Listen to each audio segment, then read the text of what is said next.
Сәлем достар, қалдарыңыз қалай? Мен сіздерге бүгін осындай трикотажный жіптен корзина көрсетейін деп тұрмын. Осындай донышко, асты түп жағы. Корзинаның бұның мастер-классы менің каналымда бар. Ссылкасын осы видеоның астында қалдырадым. Мынау асты жағы әдемі болып тұр, иә? Ал мынау іш жағы болған. Мынау сырт жағы, мынау іш жағы сонда. Енді кез келген мынадай жерінен міне осы жерінен өткізіп аламыз. Жібімізді бері қарай шығарып аламыз.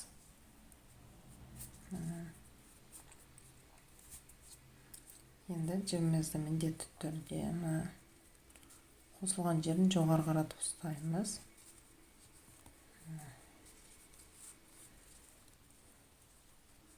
Галочка алып тоқитын боламыз. Келесі столбикке қайтадан міне галочкамызды ұзынырақ қылып шығарамыз ілмегімді. Ал мынаны былай бекіткен кезде кішірек болу керек мына жер. Мына жерге саламын.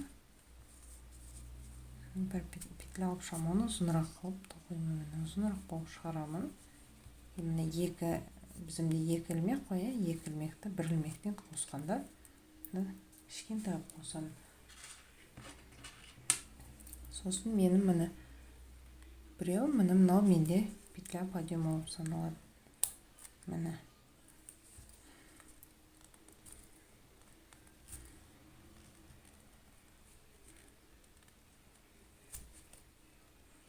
екі жіптен аламын, тартып шығарамын.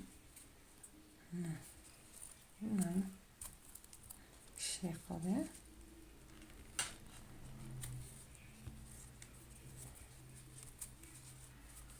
Айналдырып, осындай әдемі қылып тоқып шығу керекпіз.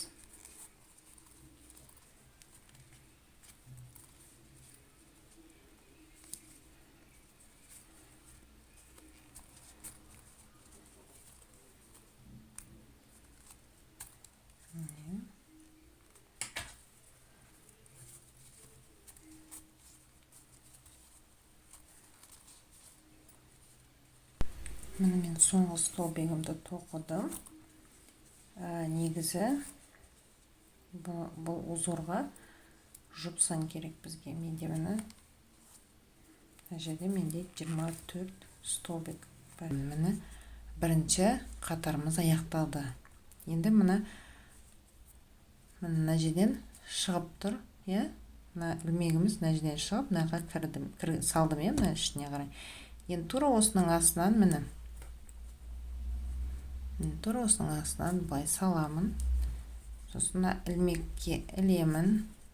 Соңғы ілмегімізге ілемін. Кішкене мына жібімнен тартамын. И бұл жерден аккуратно бір ілмек шығарып аламын. Ұзындау қылып шығарамыз. Бұл менің галочкам болады. Болашақ, иә? Бір петля подъемы. Енді келесі мынаған саламыз. Мына жерге салмаймыз, мына жерге салмаймыз. Мына жерлерге салмаймыз. Мына жерге вообще салуға болмайды. Міне тура мына жерге саламыз.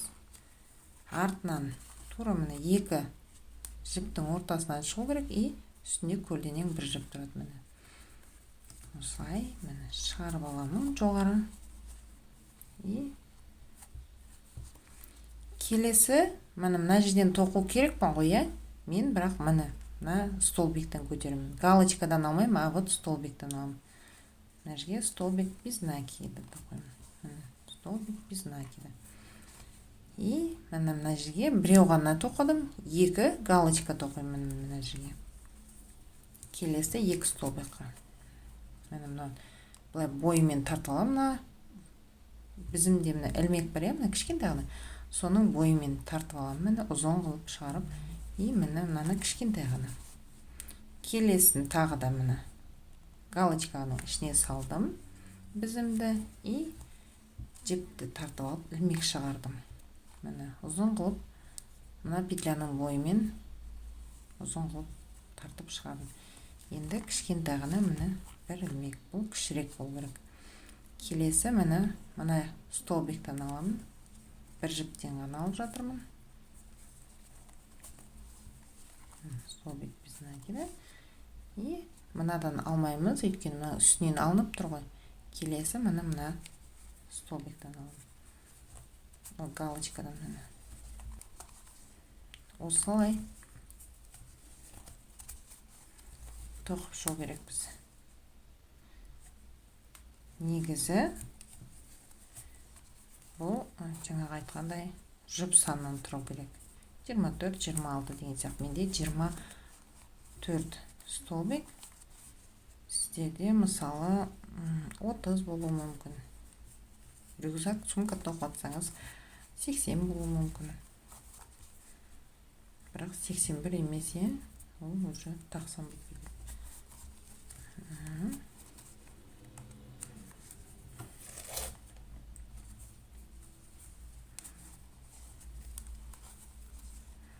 Екі галочка тоқимын міне. Екі галочка. И мына столбик без накида. Бір жіптен ғана алдым, мына жерде бір жіптен ғана алдым. Мына жерде галочкаға тоқып прям. Жібімізді де дұрыс ұстау керек. Мына жіпті мындай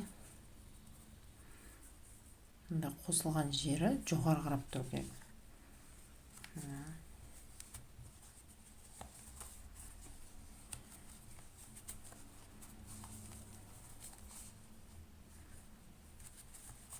Столбик без накида.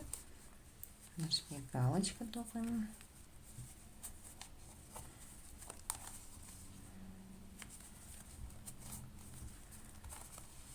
Столбик без накида. Мына жерге бір галочка. Мына жерге екінші галочка. Екінші галочка. И мына жерде менде бір столбик қана тұр. Мына жерде бір галочка көтеріліп тұр. Ол кішкене қисайып тұр мына жаққа қарай. Мына жерде соңғы мен галочкам тоқып. Мына жерде менде жай ғана столбик тоқу керек. Мына жерге тоқимын. Енді мына ілмегім кішкене жоғары көтеремін. Мына менің галочкам, сол галочканың үстінен былай үстіндегі өрілген сияқты болып тұр. Содан бізімді сыртқа қарай шығарып алдым. И мына петлямды ішіне қарай тартып кіргіземін. Осылай айналдыра өздеріңіз бірнеше қатар тоқып шығу керексіздер. Қараңыздар, корзинамды аяқтап жатырмын. Міне 1, 2, 3, 4, мына менде 5-ші қатар. Галочка узорымен тоқып жатыр. Енді галочка узор, анау просто жай ғана тоже сол галочка, только мына жерден аламыз и столбик без накида.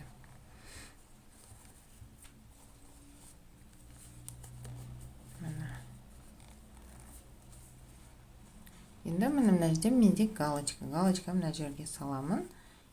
Жібімді дұрыстап ұстап, мынаны жоғары қарай кішкене ұзындау шығарып, мынаны қысқарақ міне.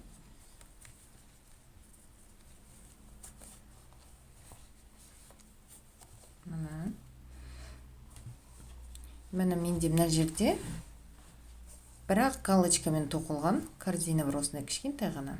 Тура осы сияқты, осы тоқып жатқан корзинамыз сияқты, бірақ та бұл жерде міне бірақ галочка и міне столбик без накида. Вот. А мына жерде менде 2 галочка, 1 столбик без накида. Міне осындай кішкентай ғана корзина. Енді мына жерде мен 5-ші қатарымды аяқтаймын. Соңына жеттім. Мына жерде менде столбик без накида, оның үстіндегі петлядан іліп алдым. Міне 2 жіптен и мына жіпті былай корзинаның ішіне қарай тартып кіргіземіз. Енді шет-шеті былай тұрса бір түрлі сияқты маған.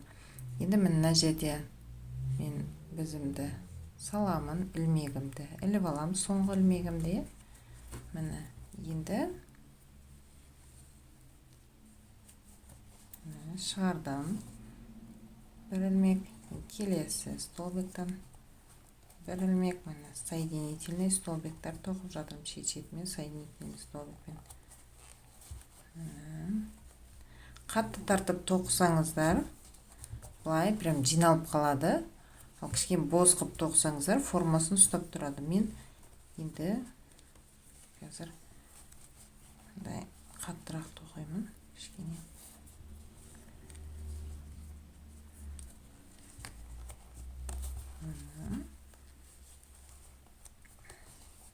Қатты мен тартып жатқан жоқ, мынандай. Боз та емес, нормально қып тартып соединительный столбиктар тоқып жатырмын.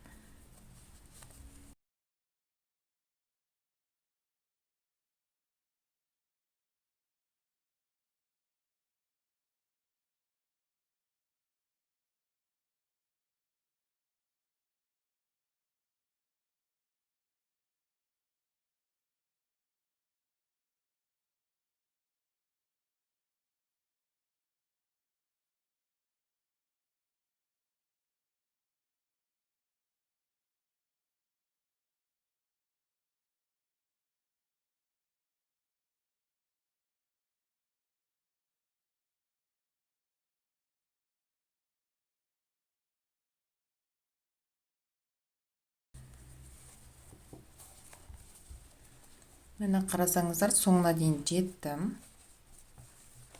Қатты тартып тоққан жоқпын.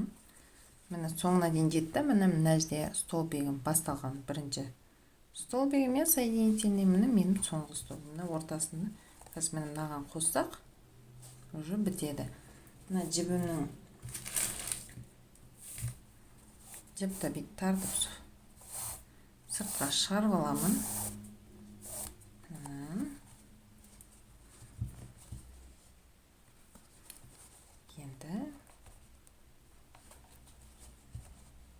Екі жіптен ілдім соединительный столбикіне. И міне жіптің ұшын мынақа кіргізіп, тартып кіргізіп аламын.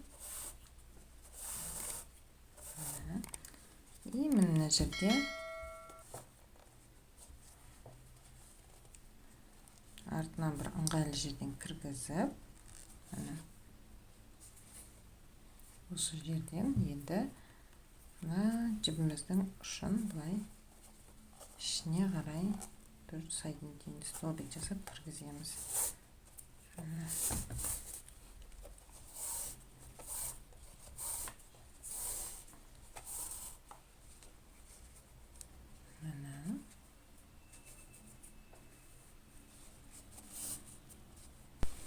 Міне осылай тоқылып шықты. Осындай корзина. Мына жіпті потом кесіп тауып тастау керекпіз. И мына жерде мен жібімді кесемін. Мына жерде ішіне қарай кіргізіп жіпті тауып тастау керекпіз. Сосын мына жерде міне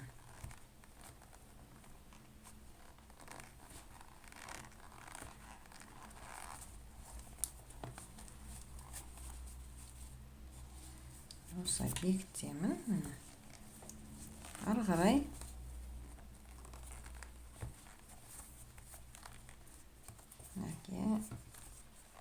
солай. Опа.